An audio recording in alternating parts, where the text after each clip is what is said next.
Husband abandons wife at delivery room to marry his rich boss, unaware she just closed a $10 billion deal. Hello family, welcome back. Please do well to subscribe, and let's know where you are watching the story from in the comment section. Daniel Carter sat in the dim corner of a rundown hotel bar, swirling a half-empty glass of whiskey he couldn't afford. The ice had melted hours ago, but he kept it in his hand like it meant something. He was tired of the pitying looks, tired of doors closing in his face, tired of watching Emily's face pop up on every business news channel like some untouchable queen. 3 months ago, he had been on Veronica Steele's arm, attending galas and shaking hands with people he used to watch on TV. Now he was living on the last scraps of his savings, and Veronica had stopped answering his calls. The bartender wiped the counter. Another one? Daniel checked his wallet. Empty. I'll pass. The man nodded, moving on. Daniel's stomach churned. He wasn't just broke, he was irrelevant. The sound of heels clicking on the tile made him look up. Veronica Steele walked in like she still owned the world, black coat wrapped around her shoulders, sunglasses perched on her head despite the low light. She spotted him and walked straight over. "Well," she said, sliding into the booth across from him. "You look terrible." Daniel smirked weakly. "Nice to see you too, Veronica." She leaned back, crossing her legs. "I heard you've been struggling. Guess the trade-up didn't work out the way you thought." He hated the sting in her words, but forced a laugh. "I could say the same. You've been quiet lately. Not exactly the queen of the city anymore." Her eyes narrowed. "I'm still a queen, Daniel. But there's a new problem. Your ex-wife." Daniel's grip tightened on his glass. "Emily. She's making moves I don't like," Veronica continued. "The global tech deal gave her more power than anyone expected, and the more she shines, the more my influence dims. I don't like that." Daniel leaned forward. "Good. Neither do I." For the first time, Veronica smiled, sharp and cold. "Then maybe we can help each other." Daniel's heartbeat picked up. "I'm listening." "I've been thinking about ways to destabilize her," she said. "Global Tech's new contracts are big, but they're fragile. We leak the right information, plant the right doubts, and the board will start questioning her leadership. It's not about hitting her once, it's about making her bleed slowly until they cut her out." Daniel felt a dark satisfaction stirring. "And you think I can help with that?" Veronica tilted her head. "You were married to her. You know her habits, her weaknesses, and more importantly, you might still know people in her circle." He thought about the old contacts, friends, colleagues, people who might still pick up if he called. "I could reach out." "That's what I want," Veronica said. "We find a weak link inside her team. Someone with access to sensitive files. Someone willing to sell loyalty for a price." Daniel frowned. "That's risky. She's not stupid." "Of course she's not stupid," Veronica said with a smirk. "That's why we'll be smarter." Daniel sat back, the thought of revenge warming him more than the whiskey ever could.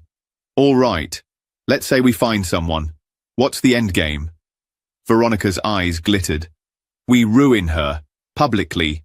When her reputation burns, Global Tech will toss her aside, and we'll be ready to step in." Daniel imagined Emily's face when everything she had worked for crumbled. "I'm in." They sat in silence for a moment, the noise of the bar muffled by the weight of what they had just agreed to. Veronica reached into her bag and slid a folder across the table. "What's this?" he asked. "Potential moles. People I've been watching. You'll make contact, feel them out. Don't mention me. If they bite, we move to phase 2. Daniel opened the folder, scanning the names. Some were familiar. One in particular made him pause. "She trusts this guy," Daniel said, tapping the name. "I could reach him, but it won't be cheap." Veronica smiled. "Money isn't a problem. Failure is." Daniel closed the folder. "Then we won't fail." Veronica leaned in, her voice low. "We can't afford to. Emily thinks she's untouchable now. I want her to learn the hard way that no one is." Daniel nodded slowly. "We start tomorrow." Veronica slid out of the booth, her heels clicking against the floor. She didn't look back as she left, but Daniel kept his eyes on her until the door closed. He picked up the folder again, thumbing through the pages. This was it.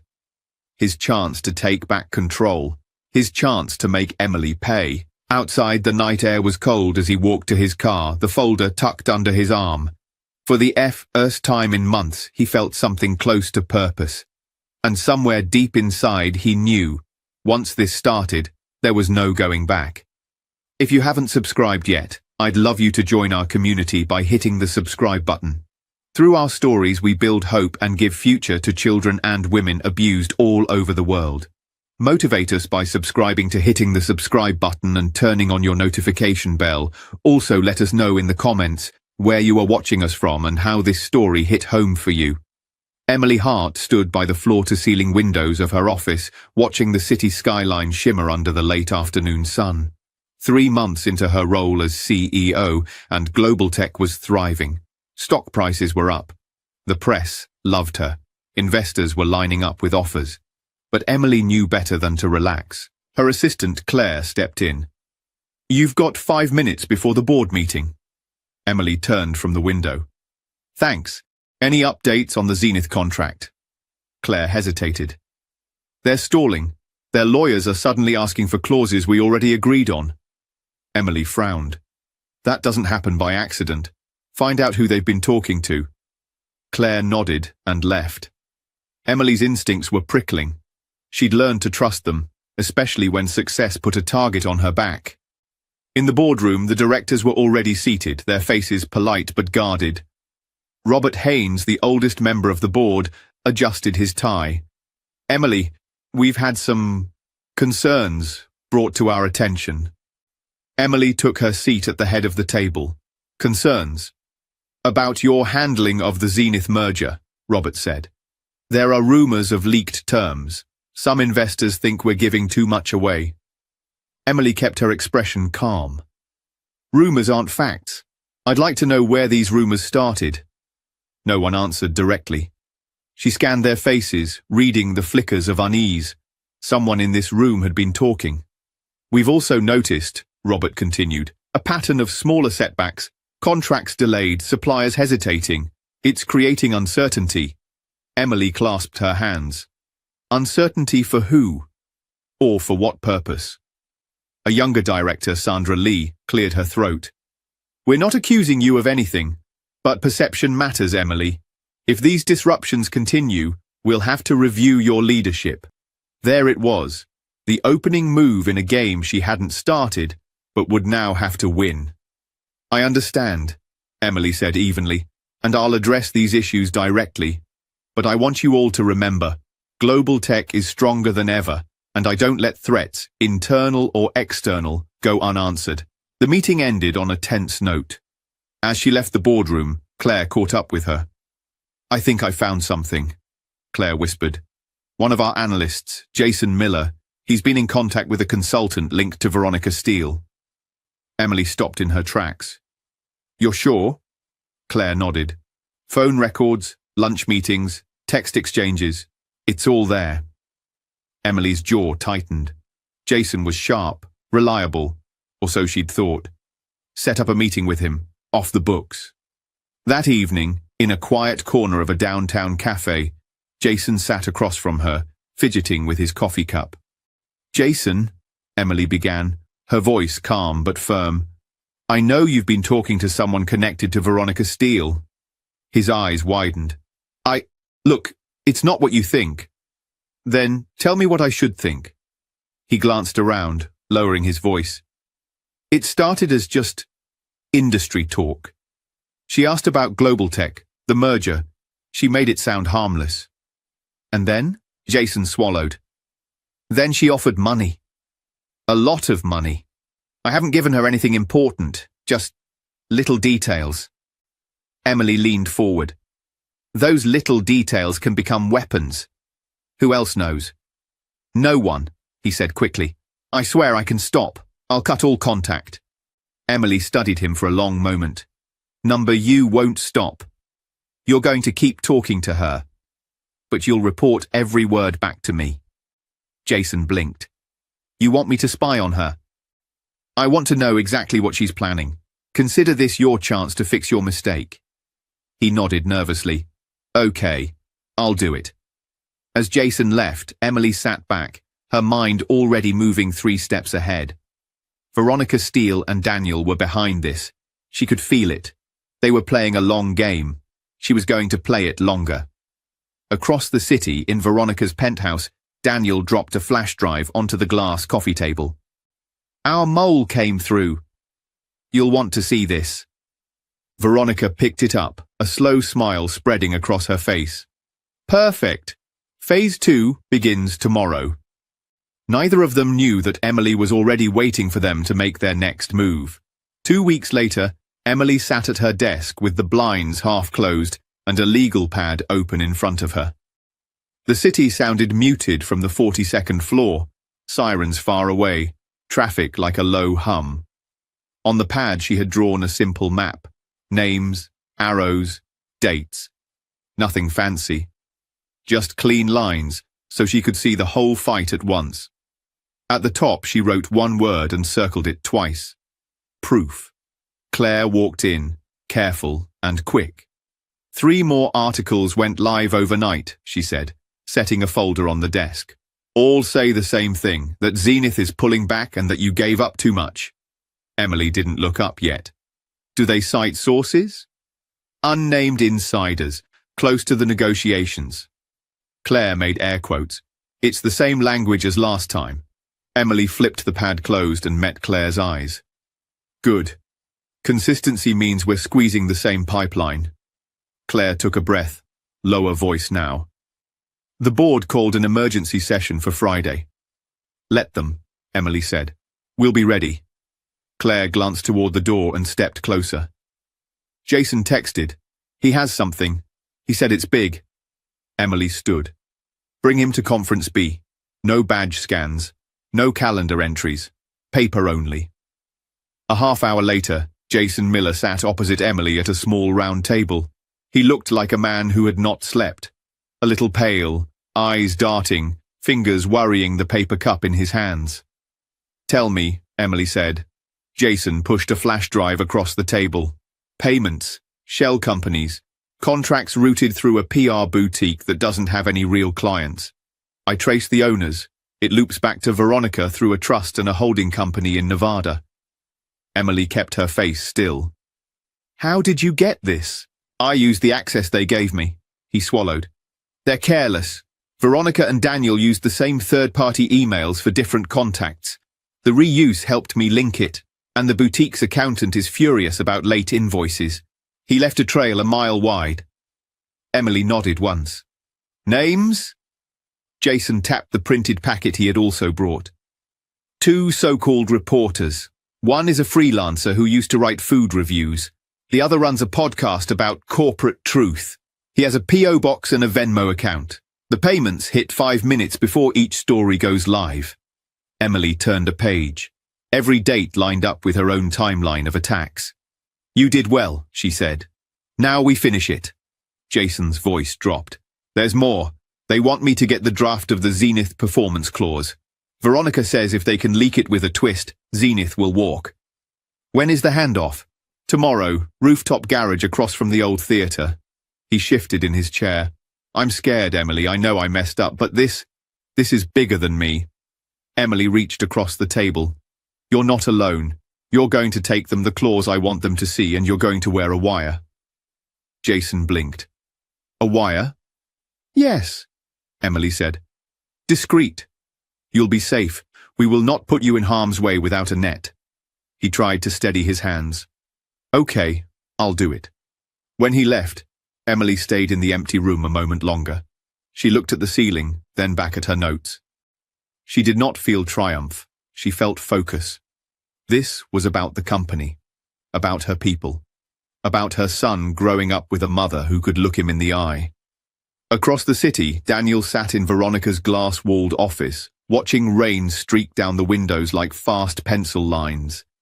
Veronica typed with 2 fingers, calm and crisp. He'll bring the clause tomorrow, Daniel said, bouncing his knee. He sounded tense. That's good. Scared people talk more. Veronica did not look up. Scared people also run. Keep him close, praise him, promise him things. She paused. But do not let him get a conscience. Daniel smirked. That's your specialty, not mine. Veronica's eyes finally lifted.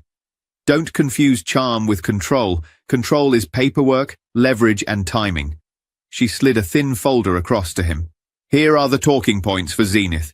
If they see this leak, they'll call their lawyers, and the lawyers will call the board. Doubt will grow. That's our garden. Daniel opened the folder. The numbers were cooked but looked clean. You're sure this will stick? It doesn't have to stick forever, she said. Just long enough. He leaned back, picturing Emily reading headlines that called her reckless. He could almost taste the win. A buzzy eagerness took hold. We should loop in a bigger outlet, something national. Not yet, Veronica said. We keep it small and dirty until the board wavers. Then we go wide. She returned to her screen, eyes cold and bright. Patience, Daniel. That night, Emily met with two people in a quiet, unmarked office a block from the courthouse. One introduced herself as Special Agent Nora Reyes. The other, Assistant U.S. Attorney Mark Adelman. They shook hands. No small talk. Agent Reyes set a small black device on the table. This recorder is legal and approved. We'll be nearby. If you say the phrase, lunch is over, we move in. Emily nodded. Jason understands the risk. Adelman slid a paper across.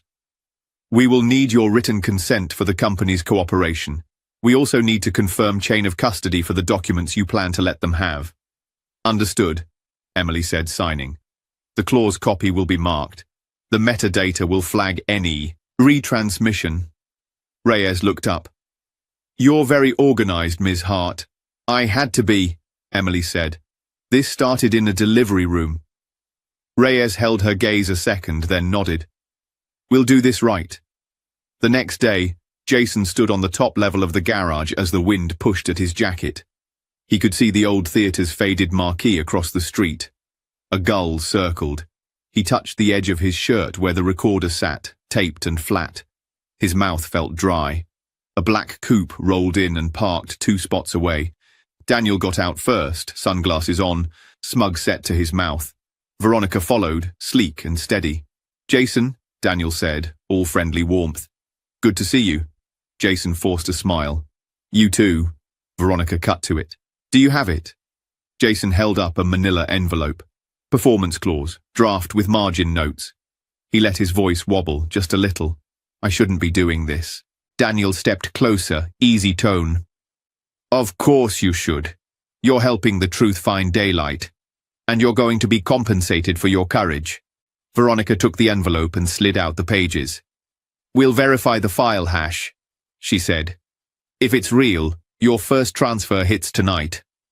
Jason nodded, keeping his hands still at his sides. I'm not trying to get in trouble. You won't, Daniel said. We take care of our friends. Veronica's eyes flicked up. And we replace our liabilities. She slid the papers back in. We'll be in touch. Jason swallowed. There's one more thing.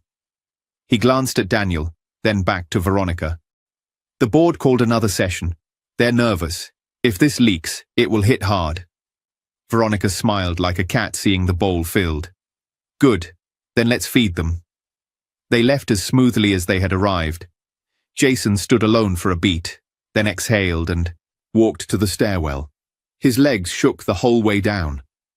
When he hit street level, he ducked into a cafe and sent a single text to an unknown number. Lunch is over.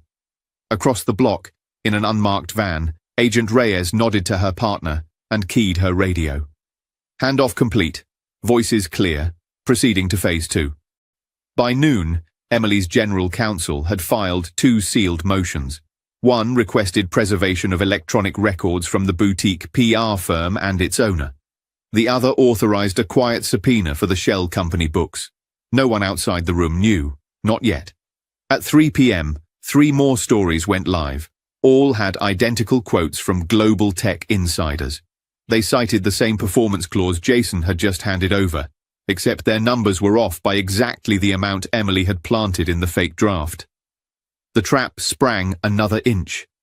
Claire burst into Emily's office. They ran with it, all three, and Zenith's legal team just emailed. They want an urgent call, they're spooked. Emily stood and smoothed her jacket. Set it up, I'll take it from the conference room. Patch legal in and keep notes.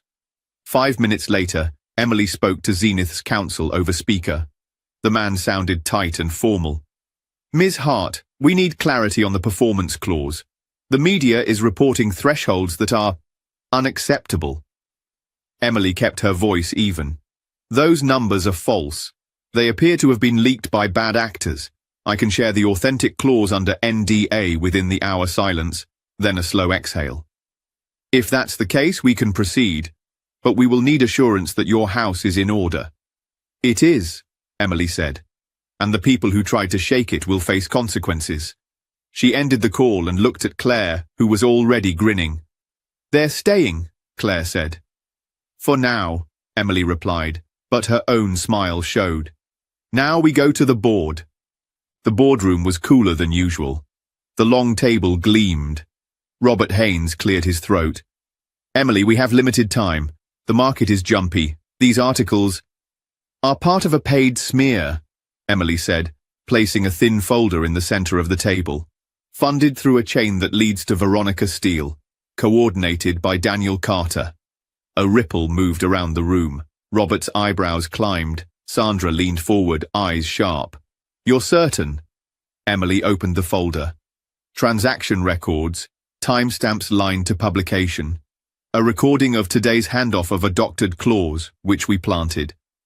She clicked a small remote, and a speaker on the credenza played the clean audio. Daniel's voice.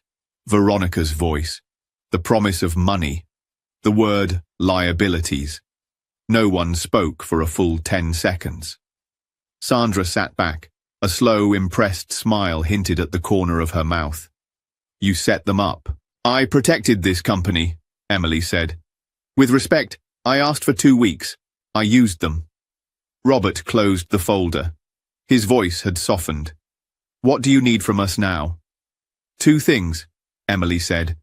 Unanimous support when we go public with the truth, and full cooperation with federal investigators. You already involved them? Robert asked. Yes, Emily said. We did this by the book. He nodded. Then you have our support. Outside the room, Claire was waiting, hands clasped tight to hide the shake. Emily stepped out and gave a small nod.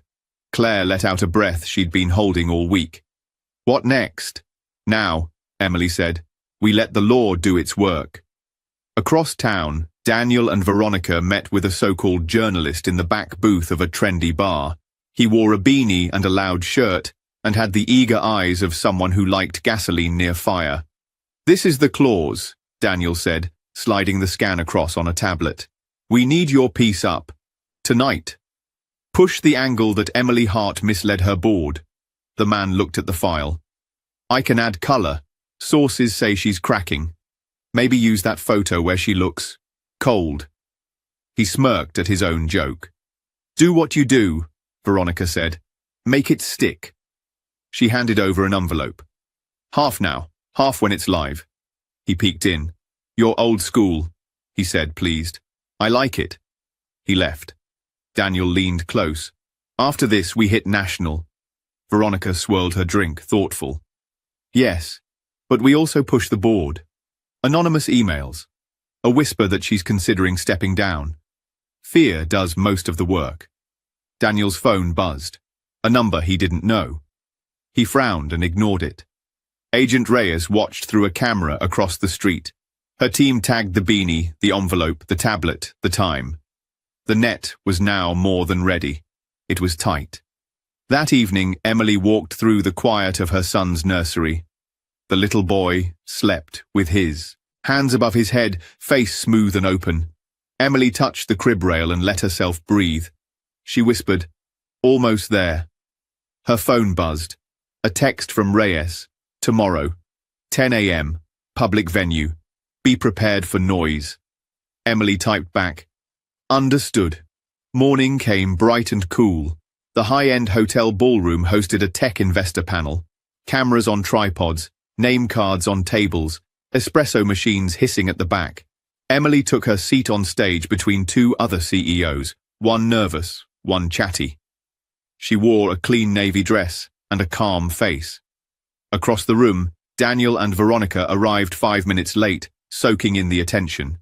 They took chairs near the front, close enough to see Emily but far enough to whisper. "After the panel, we release the national piece," Daniel murmured. "I want to watch her read it in real time." Veronica nodded, eyes never leaving the stage. "Enjoy it while it lasts," she said. "We cut her down today." Agent Reyes stood near a pillar, hair pulled back, a lanyard that did not match any listed company. 2 agents flanked the exit. Adelman waited in a side room with a stack of warrants in an envelope. The moderator began. "Welcome, everyone. Today we'll talk about leadership in volatile markets." Emily smiled easily and spoke when called on. Her answers were short and direct. People leaned in when she spoke. She did not mention the attacks. She did not hint at what was coming. She simply did her job. Halfway through, Daniel checked his phone. The national piece was scheduled. A blue progress bar crept. He grinned. 3 minutes, he whispered. 2 minutes later, a different message flashed instead. It was from an unknown number. "Mr. Carter, please remain seated." He frowned. Another message hit right after. "Ms. Steele, do not move." Veronica's eyes narrowed. "What is that?" Before Daniel could answer, the ballroom doors opened. 4 agents stepped in, quiet but certain. Agent Reyes approached the front, badge out, voice clear and professional. "Veronica Steele, Daniel Carter, federal agents, please stand." The room stilled. A camera swung by instinct and caught everything. Daniel's face drained. "This is a mistake," he said, half standing. Reyes shook her head. "We have warrants for the arrest of Veronica Steele and Daniel Carter on charges including wire fraud, conspiracy to commit fraud, and interference with interstate commerce. Please place your hands where I can see them." Veronica's jaw worked. For an instant, she looked at Emily on the stage. Emily did not move. She did not gloat. She simply met Veronica's eyes, steady and calm. Handcuffs clicked. The buzz of shocked whispers filled the air, then swelled as phones went up and flashes popped. The moderator stammered. The panel paused. A murmur ran like a wave across the crowd. Daniel twisted toward Emily as the agents turned him. "You did this!" he spat, voice sharp and raw. Emily's voice was low but carried. "No, Daniel, you did." Reyes led them out. Adelman stepped from the side room, handed papers to hotel security, and followed. The doors closed behind the line of agents, and the noise held a beat, then broke into full, wild chatter. The moderator cleared his throat and looked at Emily, helpless. "Ms. Hart, would you like to take a short break?" Emily shook her head. "Number. Let's continue." She shifted the mic back to her. "As I was saying, in volatile markets, leadership is about steady decisions and clean facts. You protect your people. You protect the mission. And you let the truth stand up on its own." The room settled. People leaned forward again. The cameras refocused. The moment passed from shock to story, and the story moved on with her voice. By the time the panel ended, reporters had gathered in the hallway. Emily gave one short statement. "Global Tech cooperated fully with authorities. Our work continues." Then she left through a side exit where Claire waited with the car. In the back seat, as the city slid by, Claire finally let herself grin. "It's done," she said. "They're in custody." Emily nodded, looking out the window. "It's never done. But a big piece is." She leaned back, eyes closing for one quiet second. "Thank you for running with me." "Always," Claire said. Across town, in a grey interview room, Daniel sat alone with a paper cup of water he didn't touch. A camera watched from the corner. He stared at his reflection in the one-way glass and saw a man he barely recognized. The door opened. Agent Reyes entered with a folder and a calm face. "Mr. Carter," she said, sitting, "we're going to talk. I suggest you tell the truth." He looked at the table, His voice came out small. If I talk, what happens to me? That depends on how much you help us, Reyes said. But understand this. Ms. Steele was already preparing to make you the fall guy. We have emails. He closed his eyes for a beat, then opened them, hollow. Of course she was. The trap had tightened.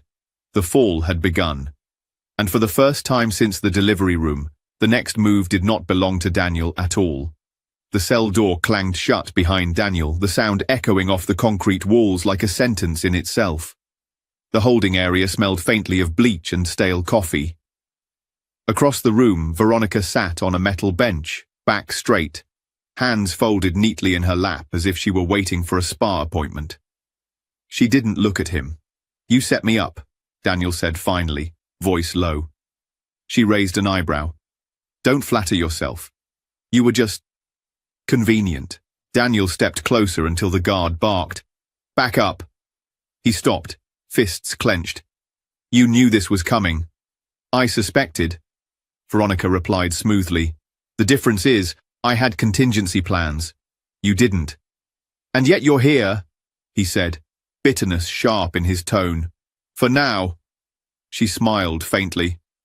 We'll see how long that lasts. Daniel sank onto his own bench, running both hands over his face. He thought about Emily, calm, composed, standing on that stage while federal agents led him out like a criminal. The memory burned. By mid-morning, they were moved to separate interrogation rooms. Daniel's room was bare, except for a table, 2 chairs, and a small recorder. Agent Reyes entered with a file in hand. Mr. Carter, she said, sitting across from him, your cooperation could affect the outcome here. Daniel gave a hollow laugh. Cooperation? You think I'm going to roll over on her? Reyes flipped the file open. I think you already know she's rolling over on you. Emails, Daniel. Contracts. She's painting you as the mastermind. We have enough to prove she was part of it, but she's trying to cut her own deal. He stared at the table, jaw working. And if I talk? You still face charges, Reyes said. But the sentence changes. The difference between 10 years and 3 could be your choice. Daniel let the words sink in. 10 years, 3 years. Either way, his life outside these walls would be unrecognizable. Across the hall, Veronica leaned back in her chair while Assistant U.S. Attorney Adelman laid out the evidence. She kept her voice cool. This is flimsy. A few transactions and hearsay. You want me? You'll need more. Adelman slid a photo across the table. Her, Daniel, and the so-called journalist in the bar booth, envelope in plain sight. We have more. Veronica's smile didn't falter. Fine. What's your offer? Back at Global Tech headquarters, Emily sat with Claire and her legal counsel.